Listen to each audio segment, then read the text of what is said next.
ಯಾವುದೇ ದೇಶ ಭದ್ರತೆಯಿಂದ ಇರಬೇಕು, ಅಲ್ಲಿಯ ಪ್ರಜೆಗಳು ಚೆನ್ನಾಗಿರಬೇಕು, ಅಲ್ಲಿಯ ಸಮಾಜ ಭದ್ರವಾಗಿರಬೇಕು ಅಂತ ಹೇಳಿದ್ರೆ ಈ ಎರಡು ವ್ಯವಸ್ಥೆಗಳು ಬಹಳ ಮುಖ್ಯ.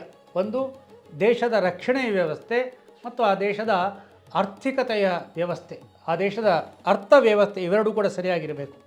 ಇವೆರಡನ್ನೂ ಕೂಡ ಬಹಳ ಚೆನ್ನಾಗಿ ನಿರ್ವಹಣೆಯನ್ನು ಮಾಡ್ತಾಯಿದ್ರು. ಇನ್ನು ಮುಂದಿನ ಒಂದು ಬಹಳ ಮುಖ್ಯವಾದಂಥ ಮಾತು ಅಂತ ಹೇಳಿದ್ರೆ, ಪ್ರಾಪ್ತಕಾಲಂ ಯಥಾದಂಡಂ ಧಾರಯೇಯ ಸುತೇಶ್ವಪಿ. ಈ ಮಾತುಗಳು ಹೇಳಬೇಕಾದ್ರೆ ಈಗಿತ್ತು ನಮ್ಮ ರಾಮರಾಜ್ಯ ಅಲ್ಲ, ಇನ್ನೂ ರಾಮ ಇನ್ನೂ ಜನಿಸಲೇ ಇಲ್ಲ.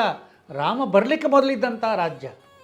ರಾಮ ಅವತರಿಸಬೇಕಾದರೆ ಪ್ರಜೆಗಳು ಹೇಗಿರಬೇಕು, ಒಂದು ಸಮಾಜ ಹೇಗಿರಬೇಕು, ಅಲ್ಲಿಯ ದೇಶ ಹೇಗಿರಬೇಕು, ದೇಶದ ರಾಜ ಹೇಗಿರಬೇಕು, ದೇಶದ ಮಂತ್ರಿಗಳು ಹೇಗಿರಬೇಕು, ಅದರ ಚಿತ್ರಣವನ್ನು ನಾವು ನೋಡ್ತಾ ಇದ್ದೀವಿ. ಅವ್ರು ಹೇಗಿದ್ದರು? ಪ್ರಾಪ್ತಕಾಲಂ ಯಥಾದಂಡಂ ಧಾರಯೇಯ ಸುತೇಶ್ವಪಿ.